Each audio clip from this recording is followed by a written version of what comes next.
I talk about those guys very powerful in the Bible because they have very good experience and they show to us very good example of life. And that was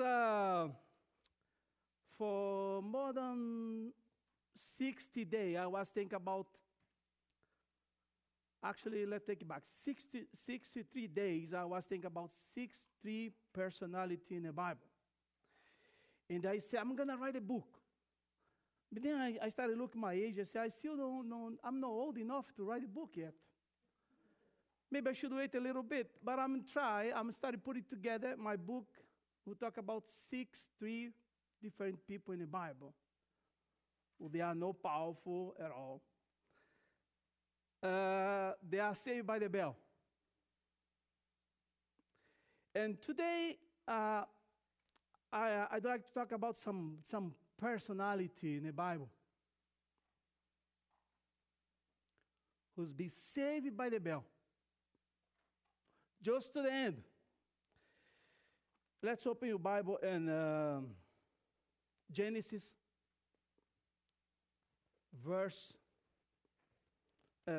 chapter 12.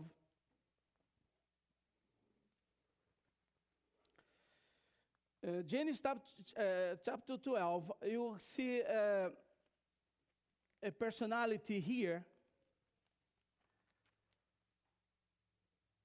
When God calls in chapter 12, verse 1, say, now the Lord had said unto Abram, get thee out of the country and from the kindred and from the father's house unto a land that I will show you. So in the verse number 4 of the chapter 12,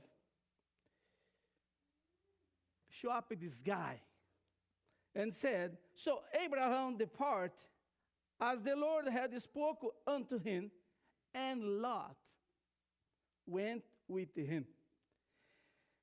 Abraham was 75 years old when he departed out of Haran. So Abraham was prepared to leave, and he left everything behind. He left his family, he left his friends. And now he go to a place God is going to show to him. Abraham started walking by faith. He doesn't know. God doesn't show to him a book with this kind of itinerary, where exactly we're going to go. God doesn't give to him a kind of hotel we're going to stay. He doesn't say even the name of the city. He says, you're going to go to a place I'm going to show to you. So you have to go by faith. But with him was this gentleman named Lot.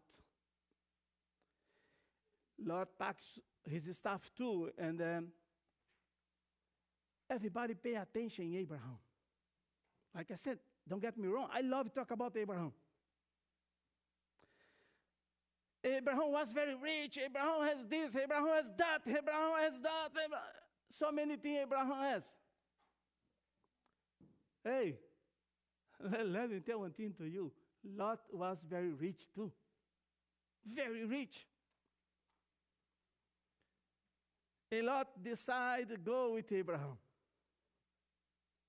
He doesn't question. He doesn't question where he had to go. He doesn't ask for the itinerary. He doesn't ask what kind of hotel he's going to stay. He just packed his stuff too and left with Abraham. And in chapter number 13, you see over there when Abraham, he built the altar to worship his God who was with him. Lot was there too. Chapter 13. You see, Lot was there with Abraham. With the altar. Worship God. Do the sacrifice with the lamb sacrifice who point to Jesus. Lot was with Abraham too. To the point, like in a way, after so many days together in this trip,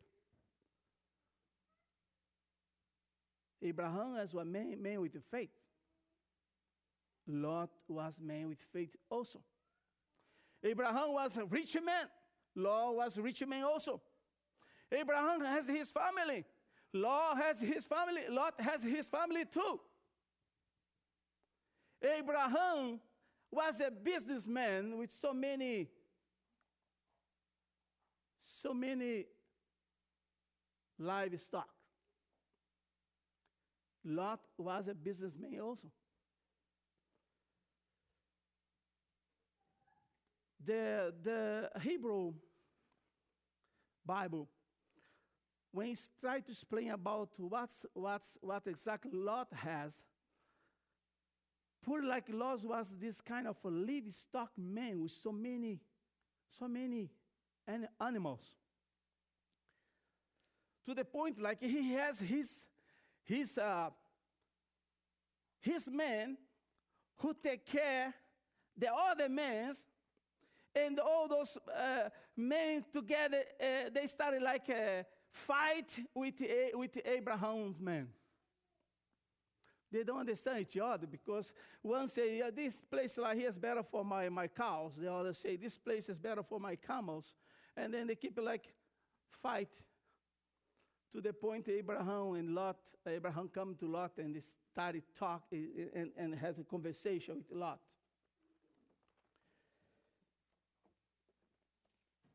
And Abraham come to Lot, and Abraham now started to talk to Lot and say, you cannot stay together.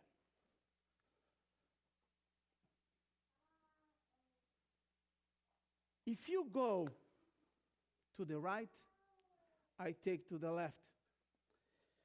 If you go to the left, I'm going to the right. We cannot stay together. There's a lot of trouble between you guys and my guys. They keep fighting a lot. So you figure out, if you go to the left, I'm going to the right. Chapter 13, verse 8.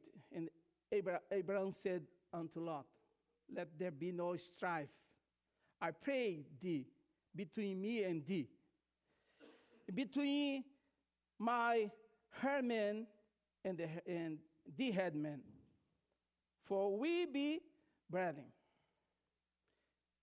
It's not the whole land before thee separate themselves. I pray thee, from me, if you take to the left, I'm going to the right. And the Bible said, Lot, look it up. What's wrong with those verses? It's like you have a conversation with somebody, with your family, you say, hey, what you wanna this or you wanna that? You wanna blue or you wanna red? You want a Corolla or you want a Nissan Sentra? You want to buy a motorcycle, Harley Davidson, or you want to buy a Honda motorcycle? It's a conversation. What's wrong with this verse? Lot was a man with a lot of issues. First thing he put in his mind, like he doesn't let the uncle decide. First mistake he made.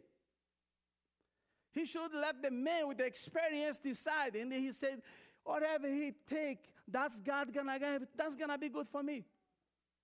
He doesn't trust in God. He fell in trust. He fell in trust, and like the uncle with a lot of experience with God, who should be a guy who should decide first. He should say, you uncle, please, you first. If you go to the left, I'm going to the right. You go first. His first mistake was here. The Bible says he looked. You think he looked only to the left? No, he looked everywhere.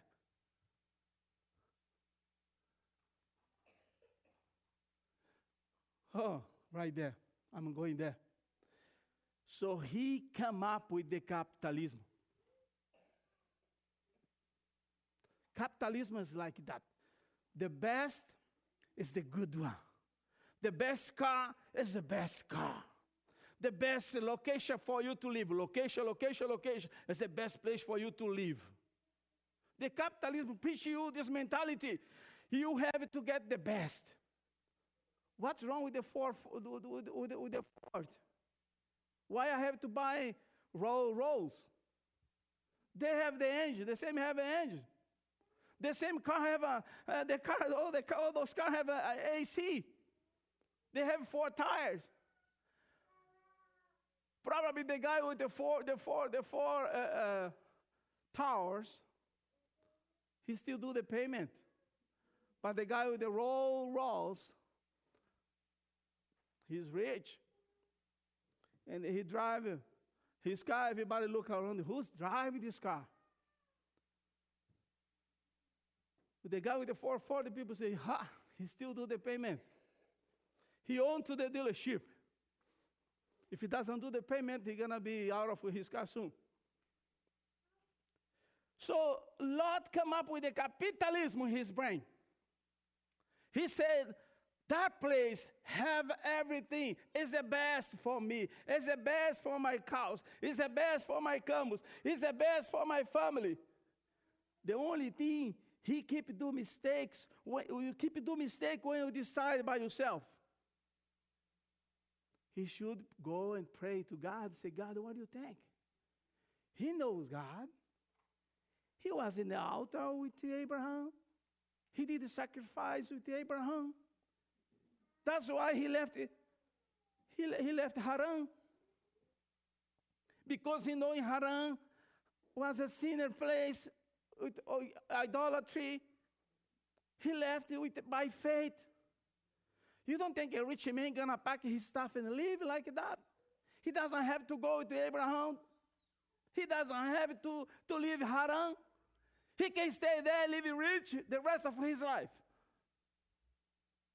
He decided to go by faith because he trusts God. But now, he came up with the idea of capitalism. And he started to look, what's the best for me? What's the best for you? What exactly is the best for you? Sometimes you make decisions in life you think is the best for you, but you do not spoke with God to see what's the best for you.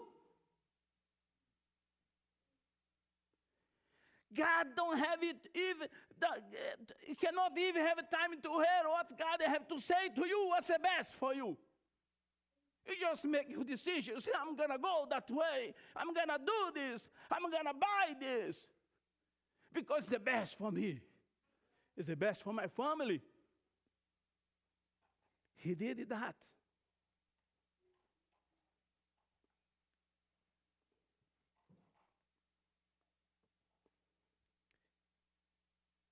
And verse 18, the chapter 13.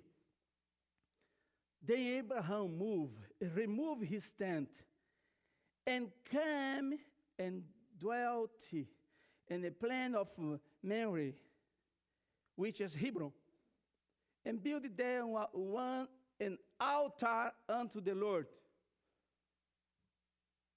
You know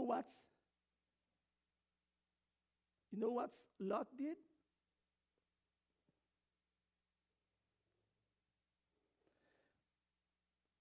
Verse 12. I did verse 18, now I'm going to go to verse 12. Verse 12, what Lot did. Abraham dwelled in land of Canaan, what's Hebron. And Lot dwelled in the city of the plain, and pitched his tent towards Sodom. You know what the Hebrew said about this? You should read in English. I don't understand this stuff in English. I don't understand. But in Hebrew said, he moved close to. That's the Hebrew said. he moved close. He moved his tent close to, nearby. He moved nearby to Sodom. Well, first he want to have the green pasture. He has to have. He want to have all the place for the cows, the lambs, the camels, for the horse, whatever he has. That's the best for me, he said. That's the best for me. That place is the best for me, for my family, for my cows, for everything I have. Now, he moved his tent. The Hebrews say he moved close by to Sodom.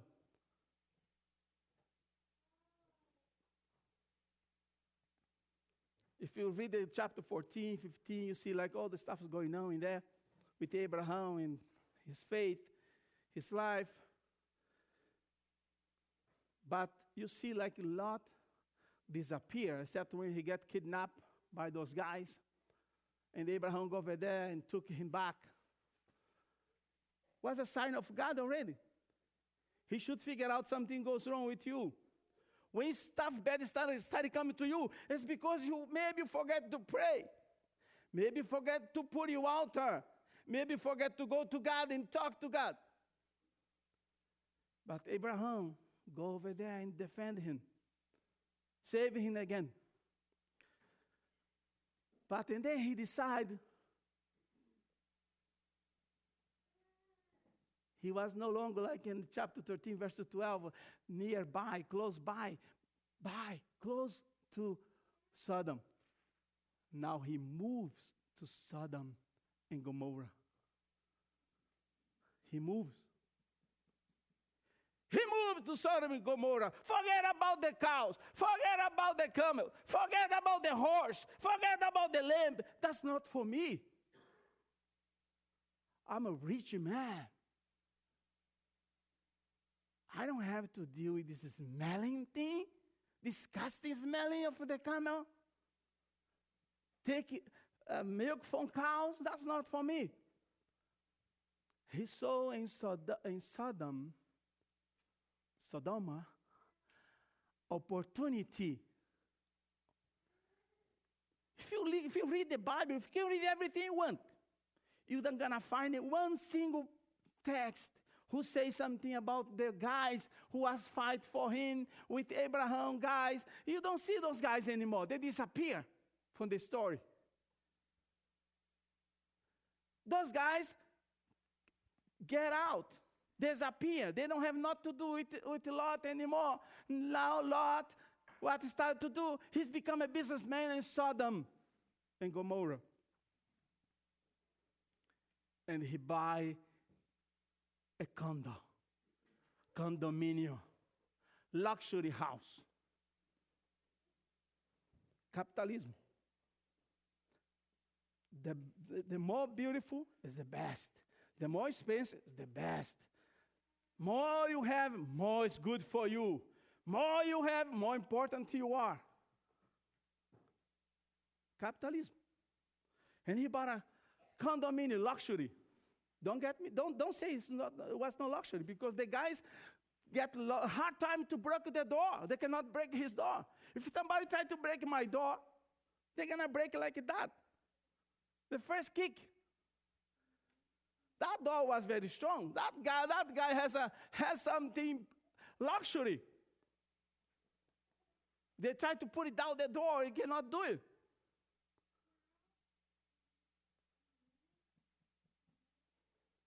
But and then he was living the life he wanted. No more cows, no more camel, no more horses, no more smelling, stinky thing to deal with. Now he's a rich man in Sodom. But he forget one thing too. No more altar. No more worship with God. No more talk to God. To the point like he was so weak. He has no power to convince his son-in-law to come with him. He has no power to convince his wife to leave that stuff behind. He was so weak, has no power to talk to the people who tried to smag and destroy his house. He has no power to say anything. No power to pray, say, you get out from, no power at all. But he has something good still good. He has a courtesy. He was a lovely guy who was sit outside of his condominium, look to the sunset, beautiful sunset of Sodom and Gomorrah, feel like he was in a safe place of the world until the angels come.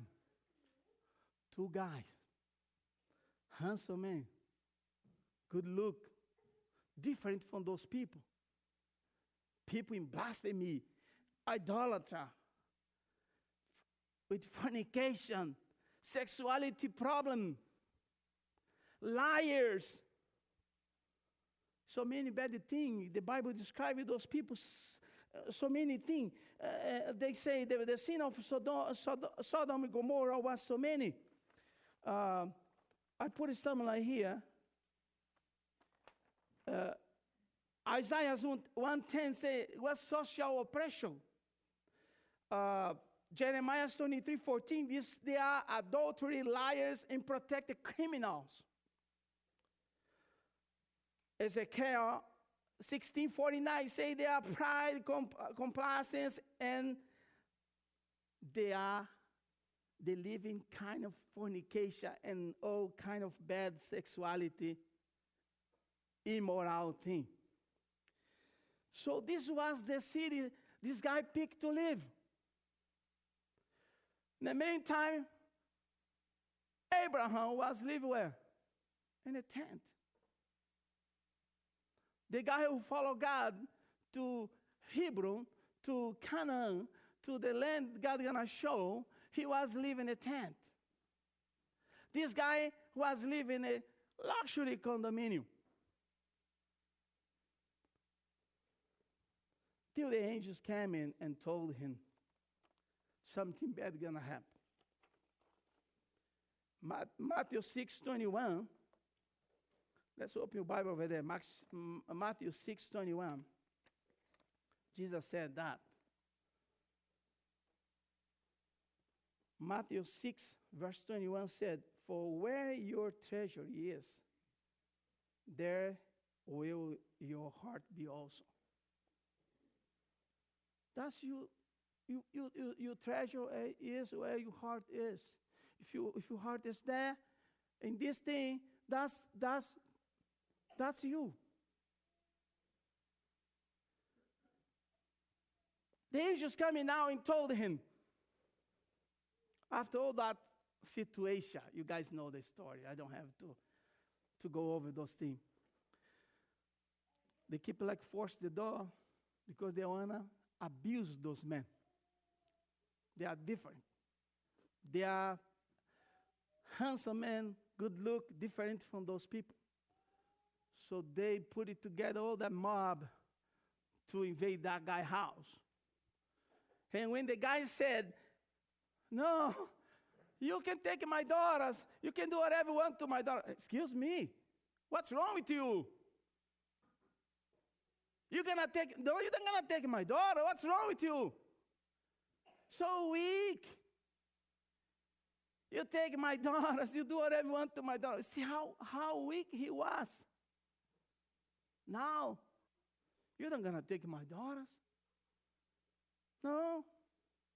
I'm going to fight all the way to the end, but you don't take anybody from my house.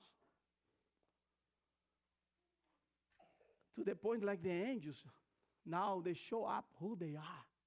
The angels now make all those guys blind. They cannot find the door. And the angels told him now, chapter 19, Lot, we are angels who come to destroy those cities. You know, all the Bella, all those 5 Bella. The Hebrew called Belas, all those Belas. No? But the Lot was there, that Bela, Sodom. All the Belas has to be destroyed. 5 cities around Sodom and Gomorrah has another 5 cities. Those Bela has to be destroyed. And the angel said, if you have anybody else beside your daughters and your wife, go get those people, because you're going to destroy the city. And Lot left. I don't know what you're going to do whole night outside of the city like that to look for somebody. And he go look for those guys. And some historic or writing people, they said, possible Lot has another kids too. They believe Lot has 2 boys or some boys outside. That's why he go and look for those people. He looked for the son-in-law. He tried to convince them. He has no power at all to convince. Okay, they're going to do what? They're going to destroy the city. They're going to do what? They're going to destroy this right here.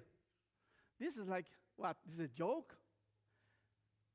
They don't believe in him because everything he said in his life has no more power to show how Christian he was or not, if he was a guy who followed Jesus or not, because he has no power to show. He has no power, no word to convince those people, to the point like the people like ignoring him.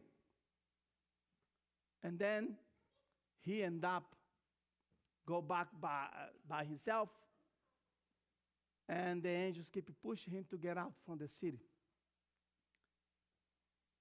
And he stay, and he stay, and he stay, to the point like the angels took him, his wife, and his 2 daughters by the hand, out of the city. Sometime in our life, God try to take us out of our troubles too. Sometimes God pull us by the hand when you don't want to follow him. He has so merciful to us to the point he come to us and take us by the hand out of our situation. Sometimes you have to pay attention what God is trying to say to you. Maybe it's time for you to give your hand to God and hear what God have to say to you and follow him. Sometimes God is trying to send a messenger to you. And the messenger give a message you don't want to hear. But it's the message you need. And maybe God sent to you a messenger to tell you it's time for you to change this or that. Sometimes God sends a messenger to you to tell you it's time for you to make a change. That's the timing.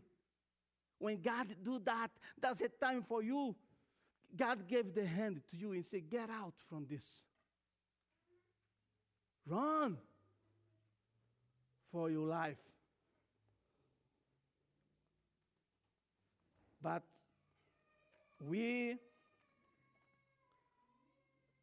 you are just like Lot. You are just like Lot. You get confused and terrified with the situation that happen around us.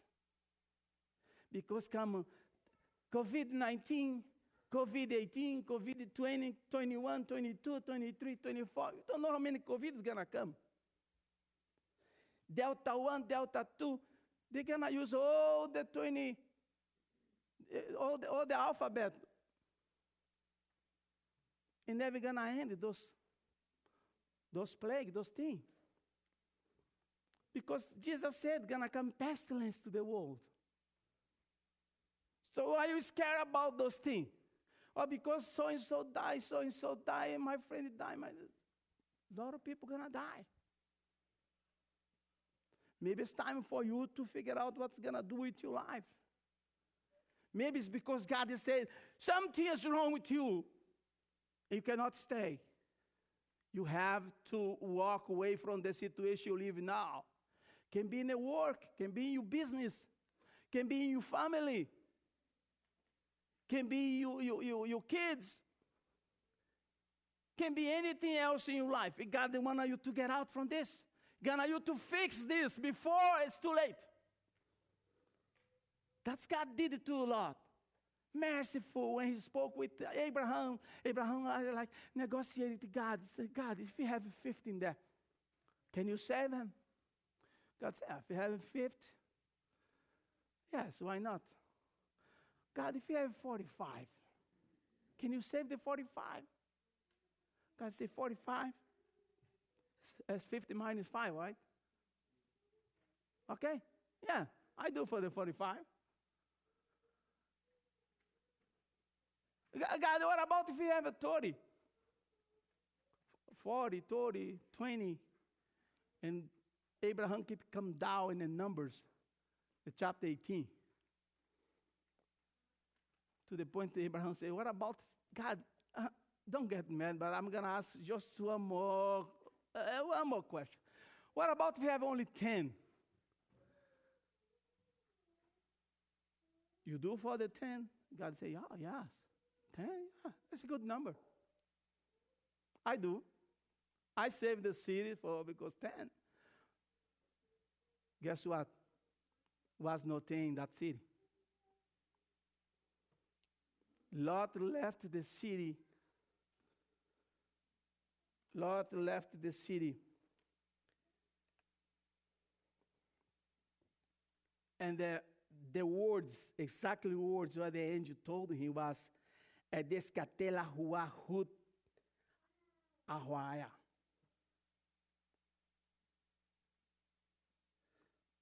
Don't look back. Run for your life. But the heart of Lot and his family was so into that capitalism thing, material stuff, he was decided to leave. They don't want to go. The body was in the way, but the heart was in Sodom. They don't believe God gonna destroy such a beautiful city. You don't believe God gonna put an end in this world sometime. You look around and see how this gonna be end. See, they just built something else. They do the SpaceX. They did this other space. They're gonna do this thing. They're gonna travel to Mars. They're gonna do the other stuff. This gonna come something new here. They make you sleep in those lies. They lie to you. They make you believe this is gonna be forever here. You know, the most powerful preacher for this Satanism religion is like they make you believe this never gonna end. That's one of the most powerful beliefs of the Satanism. This is never gonna end. This is gonna be forever. Jesus is gonna come in here, gonna take his people, but he's gonna stay here. That's the preach. You're gonna stay here. He's gonna come, of course. He's gonna come. He's gonna pick up his people he has. You will stay here. You're gonna be here. It's gonna be us forever. This world is us. That's the preach. If you never read anything about Satanism, don't go for. This is a very complicated thing. Don't read those books. It's complicated. You can be in trouble if you are not enough strong to read those things. If you don't have a lot of prayer, if you don't have a lot of knowledge about the Bible, don't read those books. But they preach that to you. This world never gonna be end. It's gonna be change. It's gonna be change. Jesus gonna come, yes, gonna pick up his people, gonna leave it, but they gonna stay here because that the technology they are proof of fire. They're gonna be proof of so many things. You cannot change what's gonna happen to them. So that's the preach. So that's exactly what the Lord did. he left, but his body was in a mountain, in a way, but his head, his heart, his Libby was in Sodom. His Libby, Guarimá, was in Sodom. And God said, do not look back. That was the message. Lot lost his wealth, lost his wife,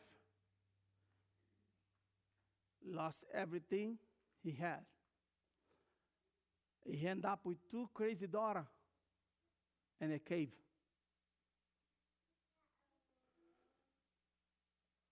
I read so many different Bibles. I would read one Bible and say one from the Bible. Talk like the way like they did to convince the daddy. They make him drunk, sleep with him, to have a kids from their own daddy. I said, first time I read the Bible, I said, this isn't the Bible. Cannot be here. But it was there, and it's there. He never discovered what's going on until the daughter was pregnant for their own daddy. You can find this in the chapter 19. What's going on with this guy? So many knowledge. 2 Peter said, chapter 2, said he was a guy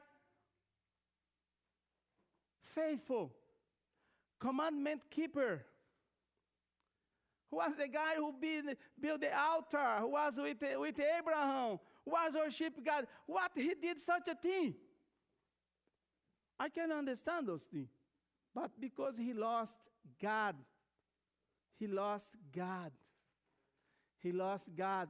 he involved with so many rich stuff, he involved with so many material stuff, he forgot God in his life.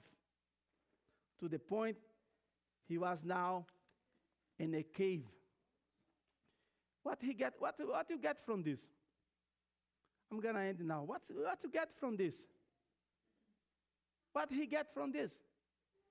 He get 2 terrible nations or tribes who follow the people for Israel, try to kill them, fight against Israel, to the point like have a guy even to pay, he pays Balaam to curse the Israelites. That's he get from this. Those two sons of Lot end up like the Moabites and the Ammonites. I could imagine they come to the church today. They're like a guy with 2 daughters and the kids, and they say, "Who's those kids? Those 2 women? Oh, that's this guy kids. And who's those girls? That's this guy daughters. And who's those little boy? It's Moabito e Ben. The other guy is a Ben." Maybe it's time for us to figure out what exactly God wants from us. Maybe it's time for us don't lose our perspective of what exactly God wants us to do. When Jesus said, when the angel said to them, don't look back, they have to leave. Don't look behind anything back. Maybe God said to you right now, don't look back. Look straight to heaven. Maybe God said to you right now, don't look to this world. That's not going to be for a long time. And maybe it's time for you to look what God has for you.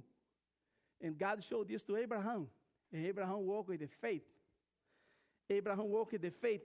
And Lot lost his way. The difference between Abraham and Lot, Abraham gave him the choice of where to live. Abraham kept the altar But Lot was involved with the sinners. Lot lost his wealth, his home, his wife. Lot lost his 2 daughters. End up die old in a cave. Abraham lived the life with faith. Lot lived by sight. What you see is not a problem. What you go is a problem. You can see that. Don't go there. Maybe God said to you, don't go there. I know you want to go there. I have something better for you. Brothers and sisters, God wants you to look straight to heaven, to put your eyes in Jesus, to look straight this way. Don't look what's going to happen around you. So many bad things going to happen in this world. God don't gonna let those things happen. It's not because He enjoy to see you in the middle of this tribulation. It's because He wants you to go to heaven forever. He wants you to go to live in the new earth forever. He doesn't want this for you. He doesn't want you to believe like if you have a house, you pay it off, you live here, you are happy. He wants you to believe He has a better place for you to live forever. He wants you to believe He has a mansion in the new earth for you to live forever without of pain, without of all those things happen like here, all those situations you live in right now. I pray to you today, make sure you keep your eyes in Jesus. You don't look back. I'm going to pray right now. Oh, Jesus, oh, Lord, keep our eyes in you. Make us to look not towards to Sodom and Gomorrah. Take our eyes out from those green pastures